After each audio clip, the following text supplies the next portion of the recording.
Namanya Damar. Usianya baru 30, seorang guru muda pindahan dari kota kecil. Ia datang sendirian, tanpa istri, tanpa kerabat, kecuali satu surat warisan dari pamannya yang sudah meninggal 2 bulan lalu secara misterius. Surat itu hanya berisi, "Jika kau membaca ini, itu berarti aku sudah tidak ada. Rumah itu kini milikmu. Tapi ingat, jangan pernah tidur dalam keadaan pintu kamar terbuka. Jangan pernah." Tanpa rasa takut, Damar datang ke desa Tunggul Manik, desa yang sepi di lereng bukit dengan hutan berkabut yang seperti tak pernah tidur. Rumah warisan itu berdiri sendiri, jauh dari pemukiman. Bertembok batu tua, jendela tinggi, dan pintu kayu yang berat, persis rumah-rumah dalam cerita orang mati. Saat membuka pintu untuk pertama kalinya, bau amis tipis tercium. Ia pikir hanya lembab kayu tua. Tapi ada juga semacam bau besi karat yang samar, seolah ada darah yang menetes entah dari mana. Warga desa menyambutnya dingin. Hanya satu orang tua, Pak Kosim, yang bersedia bicara. Di warung kopi, ia duduk dekat Damar dan bertanya lirih, "Kau tinggal di rumah itu?" "Iya, warisan dari paman saya." "Kau tahu pamanmu meninggal bagaimana?" "Jatuh dari tangga, katanya."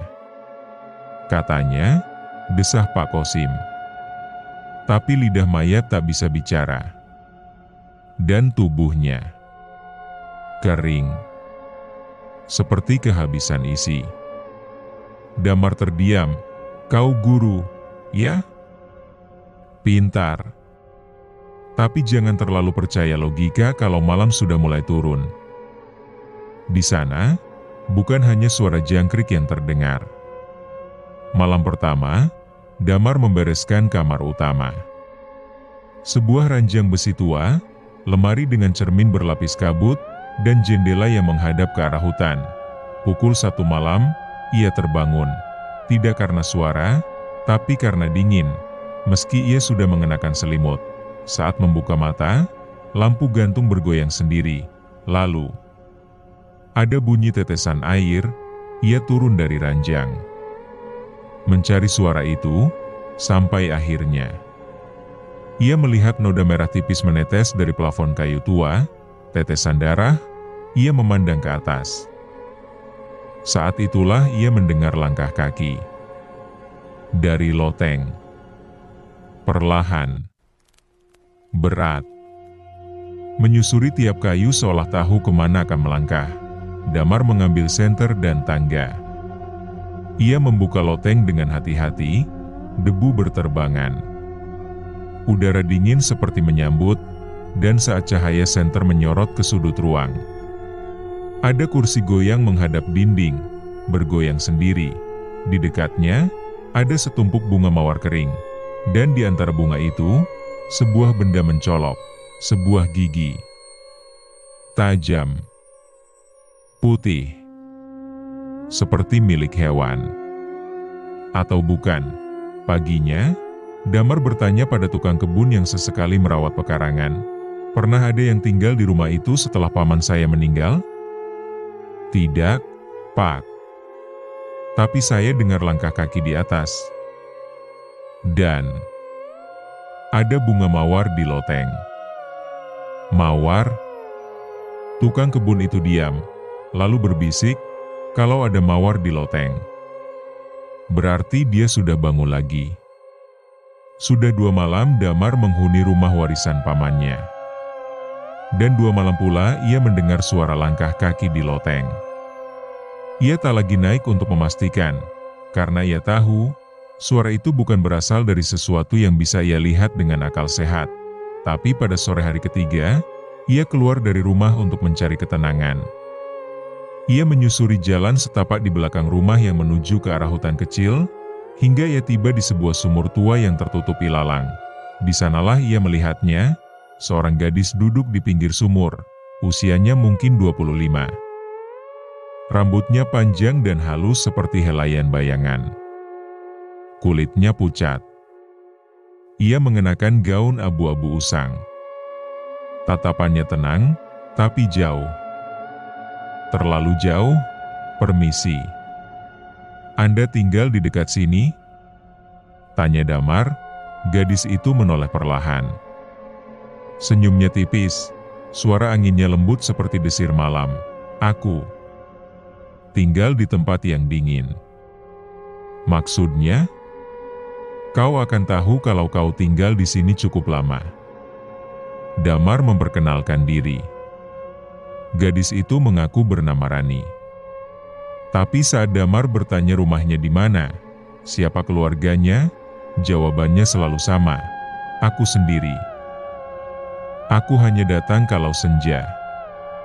Aku tak suka pagi. Malam itu, Damar bermimpi aneh. Ia sedang tidur di ranjang besi warisan pamannya, saat seseorang masuk ke dalam kamarnya diam-diam. Suara langkahnya halus. Angin dingin menyelinap. Ia merasa tubuhnya kaku, tidak bisa bergerak. Lalu, ia merasakan sesuatu menunduk ke lehernya. Dingin. Lembut. Tapi tajam. Ia ingin menjerit, tapi lidahnya keluh. Dan sebelum mimpi itu berakhir, ia sempat melihat wajah Rani dari balik rambut yang menutupi matanya. Paginya, Damar merasa tubuhnya lemas. Saat bercermin, ia mendapati lehernya memerah. 2 titik kecil seperti gigitan. Tapi ia tak yakin apakah itu luka, atau hanya bayangan dari rasa takut. Ia keluar rumah, ingin mencari Rani. Tapi tidak ada siapa-siapa di dekat sumur. Bahkan jejak kaki pun tak ada. Seakan gadis itu tidak pernah benar-benar ada, Damar bertanya pada warga di warung, ada yang kenal perempuan muda bernama Rani, selalu duduk di sumur tua dekat rumah saya. Orang-orang saling pandang. Lalu seorang kakek bertanya pelan, dia mengenakan gaun kelabu? Iya.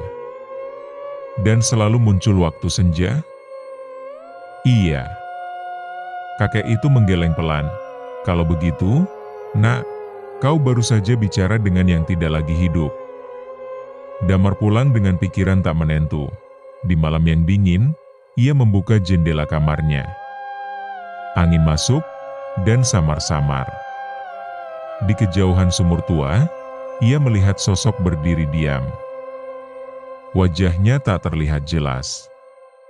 Tapi gaun kelabunya berkibar, tangannya menggenggam bunga mawar hitam, dan Damar tahu.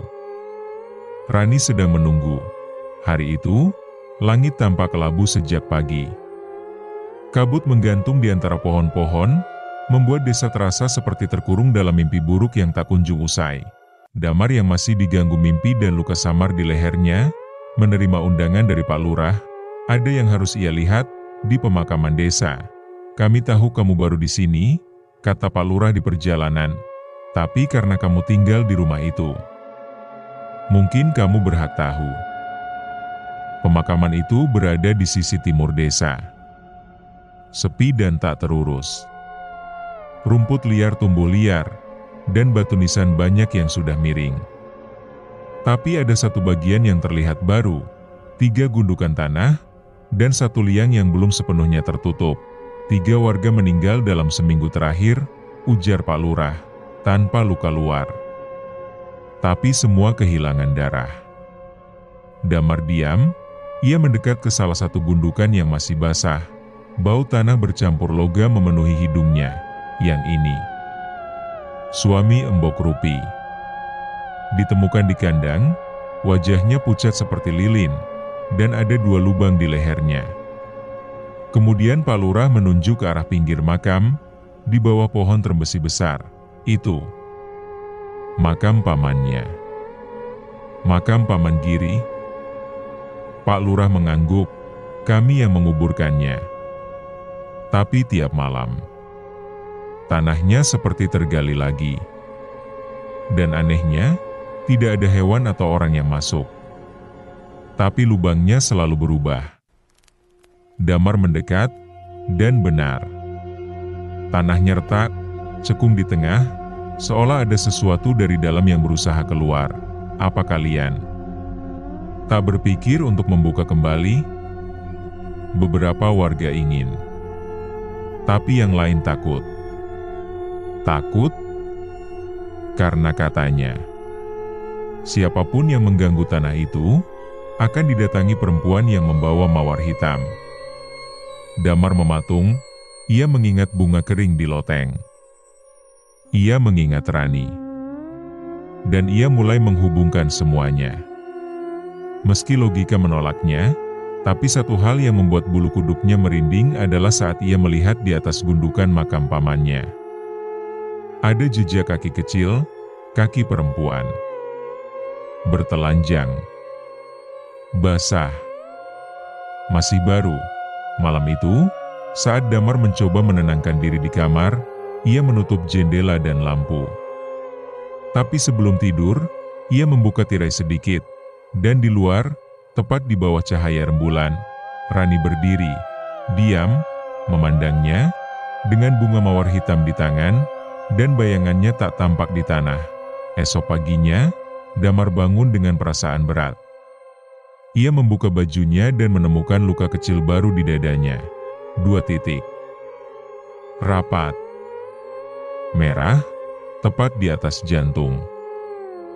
Dan dalam pikirannya, suara Rani bergema, "Kau tak perlu takut padaku, Damar, aku hanya ingin hidup lewat tubuhmu." Namanya Mbok Wiyah. Ia tinggal di sebuah gubuk kecil di tepi hutan, jauh dari rumah warga, dan hanya keluar saat senja untuk mengambil air dari sungai.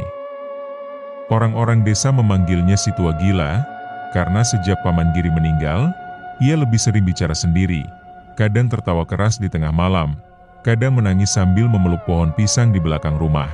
Tapi Damar, setelah peristiwa di pemakaman dan luka baru yang muncul di tubuhnya, tak punya pilihan lain. Ia harus mencari siapapun yang tahu lebih banyak tentang Rani. Dan tentang pamannya, perjalanan ke rumah Mbok Wiyah dilalui dengan rasa waspada. Hutan itu seperti mengamati. Daun-daun tidak bergerak, meski angin terasa. Suara burung pun tak ada. Saat ia sampai, gubuk itu tampak seperti akan runtuh.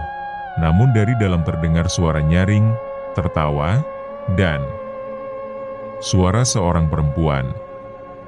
Pelan, tapi jelas, Damar menahan napas, "Jangan datang malam-malam begini." Dia suka mengikuti siapapun yang penasaran. Suara itu milik Mbok Wiyah. Damar memanggilnya, "Saya keponakan Pak Giri. Saya tinggal di rumahnya." Hahaha. Anak itu, yang katanya mau jadi guru, yang katanya rasional, yang katanya tak percaya cerita tua.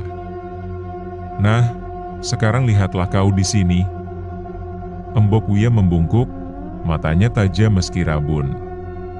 Tangannya menunjuk dada Damar, tepat ke arah luka 2 titik. "Dia sudah mulai mencicipimu ya?"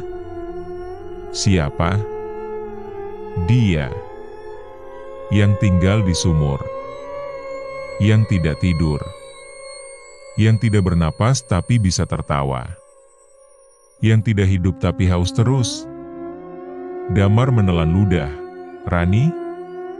Itu bukan nama aslinya. Tapi begitulah dia suka dipanggil." Mbok Wiyah akhirnya membuka satu rahasia. Dulu, saat Paman Giri muda, ia menolong seorang perempuan terluka di hutan. Cantik, tapi misterius. Ia membawa perempuan itu ke rumah. Dan sejak hari itu, rumah itu berubah. Paman Giri tidak menua, usahanya sukses. Wajahnya segar meski waktu berjalan. Tapi satu persatu, orang di sekitar mereka menghilang. Mbok Wiyah menemukan tulang belulang di bawah dapur, darah di lantai yang tak bisa dibersihkan, dan bunga mawar hitam selalu muncul di kamar mandi. Dia bukan hantu. Tapi dia juga bukan manusia. Dia makhluk yang hidup dari darah. Tapi dia tidak menggigit seperti binatang. Dia menggoda. Dia memanggil. Dia membuat kau ingin menyerahkan dirimu sendiri. Pamanmu tidak mati karena jatuh, nak. Dia mati karena dia mencoba lari. Tapi sudah terlalu dalam. Kau pun akan begitu, kalau tak pergi sekarang. Damar bergetar, tapi saat hendak pergi, Embok Uya berkata lirih, tapi sudah terlambat, ya? Kau sudah mulai bermimpi? Kau mulai lupa hari? Sudah mulai mendengar suara di balik cermin? Itu tandanya. Dia sedang mencetakmu. Saat Damar pulang dari rumah Embok Uya, malam sudah turun sepenuhnya. Tapi ia merasa lelah seperti tak pernah terjadi sebelumnya. Ia tertidur di kursi ruang tamu. Dan dalam tidurnya, ia bermimpi menjadi seseorang lain. Ia berdiri di kamar gelap. Di hadapannya Rani, tapi kali ini bukan versi manusia. Wajahnya retak. Matanya hitam. Giginya runcing seperti tombak kecil. Dan ia membelai wajah Damar sambil berbisik, "Kau milikku sekarang, seperti pamanmu dulu, tapi kau akan lebih setia." Hari-hari Damar di desa Tunggul Manik mulai terasa asing. Ia bangun lebih siang dari biasanya, kadang baru siuman ketika matahari hampir tenggelam. Tubuhnya lemas, tenggorokannya kering, dan matanya nyeri bila menatap cahaya terlalu terang. Di leher dan dadanya, muncul titik-titik merah yang makin banyak, tapi anehnya, tak pernah ada darah. Tak pernah perih. Ia mencoba kembali mengajar di sekolah kecil desa, tapi anak-anak menatapnya dengan ketakutan. Wajahnya pucat. Suaranya dalam dan berat. Dan seorang murid kecil berbisik kepada guru lain, "Pak Damar, matanya nggak punya cahaya. Kayak mayat hidup." Malam harinya, Damar terjaga dari tidur dengan napas terengah. Kamarnya gelap, lampu padam sendiri entah kenapa. Lalu ia mencium bau yang membuat dadanya sesak, bau darah segar. Ia bangkit, membuka pintu kamar, dan melihat ada jejak merah di lantai. Menuju ruang tengah, di sana, Rani berdiri. Diam. Memandangnya, rambutnya panjang, wajahnya samar dalam bayang, tapi di tangannya seonggok daging merah menggantung. "Aku tidak ingin menyakitimu," bisik Rani, "tapi kalau kau terus melawan, aku tak bisa menahan rasa haus ini. Aku harus hidup, Damar. Dan tubuhmu mengizinkanku masuk." Damar mundur, ingin lari. Tapi tubuhnya tak bisa digerakkan. Kakinya berat, seperti ada akar-akar tak terlihat yang menahan langkahnya. Dan saat Rani melangkah mendekat, ia tidak takut. Yang mengejutkannya adalah ia justru menanti. Paginya, Damar terbangun di lantai ruang tengah. Pintu terkunci dari dalam. Jendela tertutup rapat, tapi tubuhnya hangat. Dan dadanya berdetak dengan kecepatan aneh. Ia membuka bajunya. Di atas kulitnya, sebuah tanda seperti sulur mawar muncul, menghitam pelan-pelan. Hari itu, ia pergi ke cermin besar di kamar. Ia menatap dirinya sendiri, dan untuk pertama kalinya, bayangannya tak muncul. Sebelum malam kembali datang, Damar menuliskan kalimat di buku hariannya. Dengan tangan gemetar dan mata berair, "Aku tahu kini mengapa pamanku tak pernah pergi dari rumah itu. Karena rasa takut berubah menjadi keterikatan. Dan dari keterikatan tumbuh kecanduan. Aku mulai merindukan sentuhannya. Dan aku takut. Aku juga mulai haus." Hujan turun deras malam itu. Kilat menyambar jauh di atas hutan. Tapi di rumah peninggalan Paman Giri, Damar tak bisa tidur. Bukan karena petir, bukan pula karena suara langkah di loteng yang kembali terdengar, tapi karena ada bisikan, pelan, melingkar di telinga. Bukan dari luar, tapi dari dalam kepalanya sendiri. di bawah lantai, di bawah kaki tempatmu berdiri, gali. Gali. Pagi menjelang, dan Damar mulai menggali. Di pojok kamar, tepat di bawah meja kayu peninggalan pamannya, ia menemukan ubin kayu yang renggang. Dengan obeng dan palu, ia membuka satu persatu papan lantai, hingga menemukan sebuah peti kecil berselimut debu dan jaring laba-laba. Tangannya gemetar saat membuka tutupnya. Di dalamnya, sebuah buku kulit hitam, bau menyengat menusuk hidung. Seperti daging yang membusuk dalam air, di sampulnya tertulis tulisan tangan dengan tinta merah tua, pengikat yang tidak mengenal waktu, dan yang meminum akan kekal. Damar membuka halaman pertama. Tulisan pamannya terlihat terburu-buru dan kasar. Beberapa halaman tercoret dengan bekas darah kering. Dia datang saat malam hujan 3 malam berturut-turut. Wajahnya cantik, tapi matanya tidak punya dasar. Ia tidak bicara, tapi masuk rumah seolah dia pemiliknya. Aku harus hidup selamanya. Aku harus tetap muda. Dan dia memberiku caranya. Tapi dengan harga. Setiap bulan. 1 tubuh. Setiap tahun. 1 darah murni. Setiap malam. Setetes saja cukup agar aku tetap segar. Halaman demi halaman berisi pengakuan berdosa, nama-nama orang yang hilang.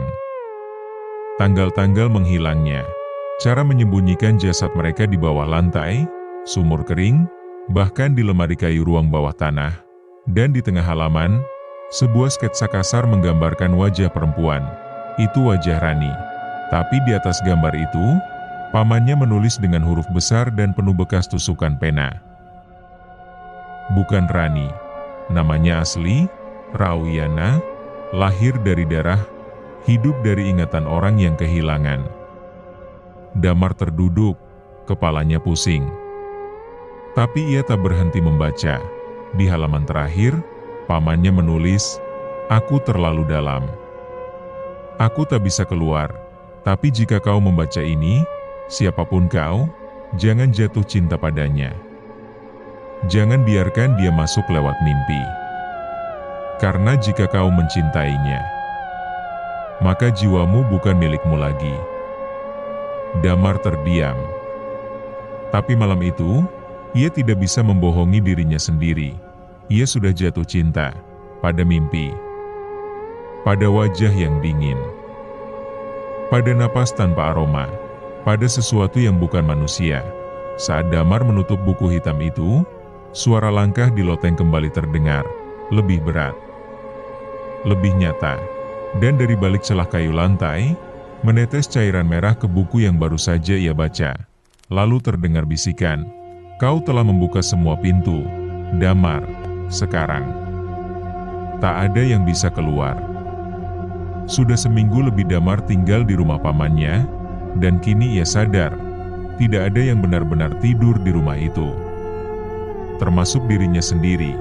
Ia tak lagi tahu kapan tepatnya ia terjaga dan kapan ia tertidur. Mimpi dan kenyataan menjadi satu. Terkadang ia merasa bangun di kasur, lalu tiba-tiba berada di luar rumah tanpa tahu bagaimana caranya. Terkadang ia merasa sedang berjalan, tapi ternyata ia sedang terbaring tak bergerak di ranjang. Yang selalu ada hanyalah satu hal, Rani. Selalu muncul menjelang malam, kadang berdiri di ambang pintu, kadang mengintip dari balik cermin, kadang memeluknya erat dalam mimpi. Suatu senja, saat cahaya matahari terakhir hendak tenggelam, Damar melihat Rani berdiri di bibir hutan. Ia melambai perlahan, wajahnya seperti tersenyum. Atau sedang menahan tangis. Tanpa pikir panjang, Damar mengikutinya. Ia menyusuri jalan setapak di antara pohon-pohon tua. Udara mulai lebih dingin dari biasanya. Tak ada suara burung. Tak ada jangkrik. Hanya desir angin seperti desahan. Lalu ia tiba di gubuk kayu tua. Runtuh sebagian. Atapnya menjuntai, dindingnya dipenuhi lumut, Tapi anehnya, ada bunga mawar hitam yang tumbuh liar di sekeliling gubuk itu, dan di bawahnya, tanah merah seolah basah oleh sesuatu yang bukan air. Ia mendekat, bau darah langsung menyergap hidungnya. Dan ketika ia menyentuh pintu gubuk, daun pintu terbuka sendiri. Di dalamnya, remang. Lantai tanah. Dinding penuh goresan, dan di tengah ruangan, sebuah kursi batu dengan rantai patah. Tepat di depan kursi itu, ada lukisan dinding primitif, berwujud wanita berambut panjang, dengan mata hitam dan dua mulut. Satu di wajahnya, satu lagi di perutnya. Damar mundur. Napasnya tersengal, dan di belakangnya, suara langkah mendekat. Rani berdiri di ambang pintu, tapi kini wajahnya tidak sama. Kulitnya pucat kebiruan, matanya cekung, dan dari balik bibirnya terlihat gigi panjang seperti duri mawar. "Dulu aku tak pernah ingin ini terjadi padamu," bisiknya, "tapi sejak pamanmu mati, aku harus mencari tubuh baru." "Tubuhmu hampir siap." Rani perlahan berjalan mendekat. Damar ingin lari, tapi tubuhnya kaku. Ia terjatuh. Tangannya menyentuh tanah basah, dan terasa seperti menyentuh daging mentah. Ia melihat ke sekeliling, dan ia menyadari, di balik tanah, banyak tubuh dikuburkan tanpa nama. Beberapa tangan mencuat dari tanah, beberapa wajah samar terlihat dari balik lumpur, dan semua itu memandang ke arahnya, tertawa, menganga, dan salah satu dari mereka adalah pamannya sendiri. Damar menjerit, tapi tak ada suara keluar. Rani menunduk, membelai rambutnya, dan berbisik, "Kau tak perlu takut mati, Damar, karena yang kutawarkan adalah hidup yang tak pernah tidur." Langit malam di atas hutan Tunggul Manik menggantung pekat seperti tirai maut. Tidak ada bintang, tidak ada suara. Bahkan angin pun tak bergerak. Di dalam gubuk tua penuh mawar hitam, Damar terduduk lemas di lantai tanah. Nafasnya berat. Keringat dingin menetes dari dahinya, bercampur lumpur dan darah. Di depannya, Rani duduk di kursi batu. Tenang. Wajahnya cantik tapi pucat, seperti patung porselen yang terbuat dari air mayat. Ia mulai bicara. "Aku bukan hantu, Damar. Bukan pula iblis seperti yang kalian bayangkan. Aku adalah sisa dari masa yang dilupakan. Sisa dari perjanjian yang ditulis dengan darah. Di masa lalu, aku adalah manusia. Tapi aku dikorbankan oleh mereka yang menginginkan keabadian. Tubuhku diikat di tempat ini. Dan mereka menanam mawar hitam di atas kuburanku. Mawar yang menyerap darah dan memberiku kehidupan yang lain." Rani menatap Damar dalam-dalam. Sorot matanya seperti danau tak berdasar. "Aku mencintai pamanmu, Damar." Sungguh, tapi ia mengingkariku. Ia memanggilku, lalu membakarku dari dalam saat ia mencoba melarikan diri. "Kau berbeda. Kau tidak melawan. Kau mendengarkanku, dan karena itu, aku menawarkan pilihan." Tiba-tiba, Rani berdiri. Ia menggigit jari telunjuknya hingga darah hitam menetes ke tanah. Dengan darah itu, ia menggambar sebuah simbol bulat di dada Damar, dan Damar merasa tubuhnya terbakar dari dalam. "Satu malam lagi. Hanya satu, jika kau tetap tinggal di rumah itu hingga purnama datang. Maka tubuhmu akan menjadi milikku, tapi jika kau pergi, maka semua ini akan berakhir, termasuk aku." Damar tidak menjawab. Kepalanya berdenyut. Tubuhnya menggigil. Tapi pikirannya mulai jernih. Ia sadar, ia tidak hanya berjuang untuk hidup. Ia sedang berperang untuk tetap menjadi manusia. Malam itu, Damar kembali ke rumahnya. Ia membawa buku hitam itu, menyelipkannya di bawah bantal. Tapi saat ia duduk di ranjang, ia melihat pantulan dirinya di cermin mulai berubah. Wajahnya semakin pucat. Matanya lebih dalam. Dan di belakang bayangannya, Rani berdiri. Meski di kamar, tak ada siapa-siapa. Tengah malam, hujan turun deras. Damar terbangun dengan suara ketukan dari bawah tempat tidurnya. Ia membuka spray. Tak ada apa-apa, lalu ia mendengar bisikan di balik dinding. Tinggal bersamaku, Damar, dan kita akan menghapus kematian bersama-sama. Sebelum subuh tiba, Damar menulis di buku hariannya, "Jika aku tidak bertahan malam ini, maka siapapun yang membaca ini. Jangan pernah tidur di rumah ini. Jangan pernah tanam mawar hitam. Dan jangan pernah mencintai sesuatu yang tak lagi punya bayangan." Purnama penuh tergantung tepat di atas atap rumah tua itu. Damar berdiri di depan pintu, menggenggam dua benda, buku hitam pamannya, dan sebotol minyak tanah yang dibelinya siang tadi dari warung tua. Dadanya berdebar. Tidak karena takut, tapi karena tubuhnya sudah mulai bukan tubuh manusia biasa. Di ujung kuku-kukunya tumbuh warna gelap.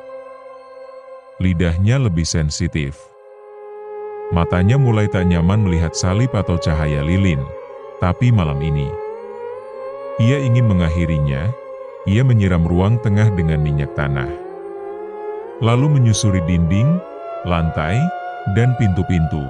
Di bawah tangga, ia menumpuk kain lap dan sobekan kertas dari buku hitam yang disobeknya satu persatu. Saat korek dinyalakan, terdengar suara dari loteng. "Kalau kau bakar rumah ini, maka kau bakar tubuhmu sendiri, Damar."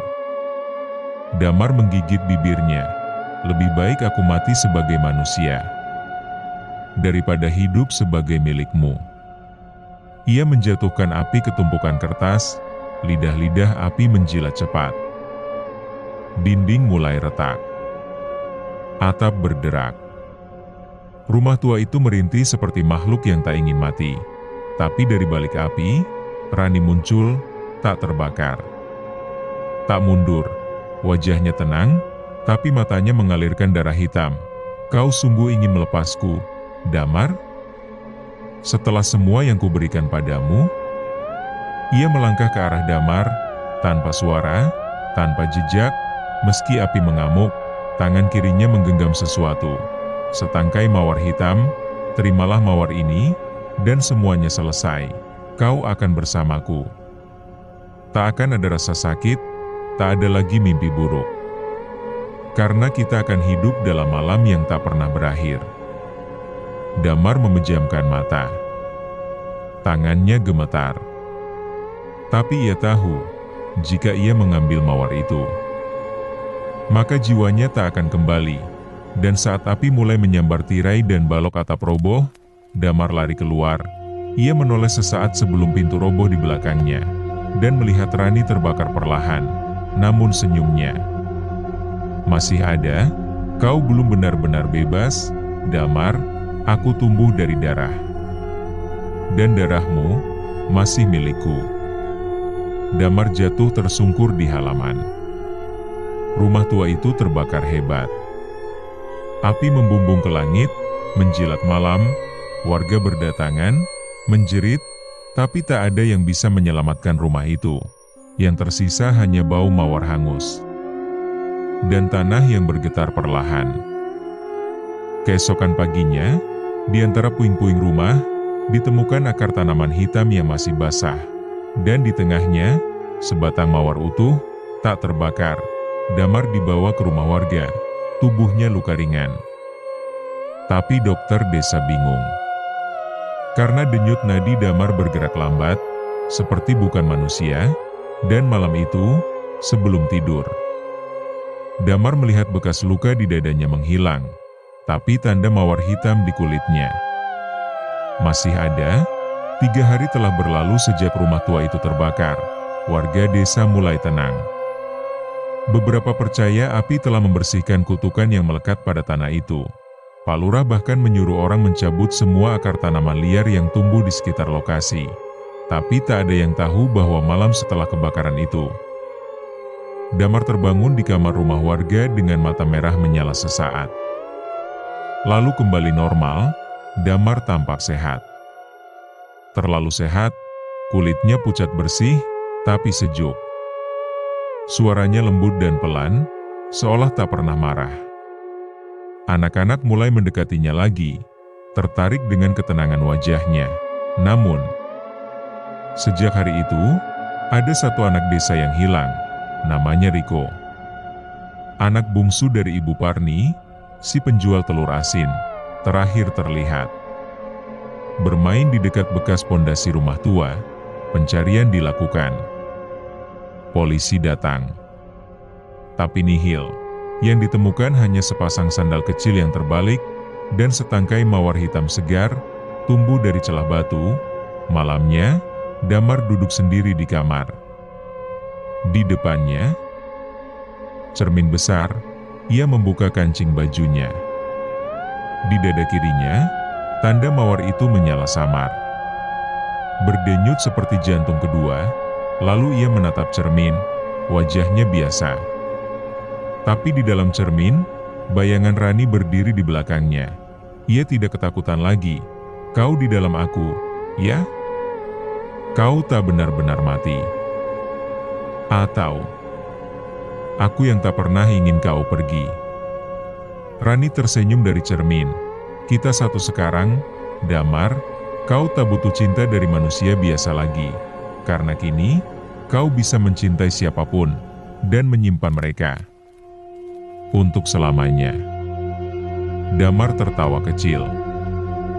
Ia berdiri, melangkah ke jendela, angin malam berhembus pelan. Dari jauh, tangis Ibu Parni masih terdengar, dan di halaman belakang rumah itu, mawar hitam mulai tumbuh perlahan.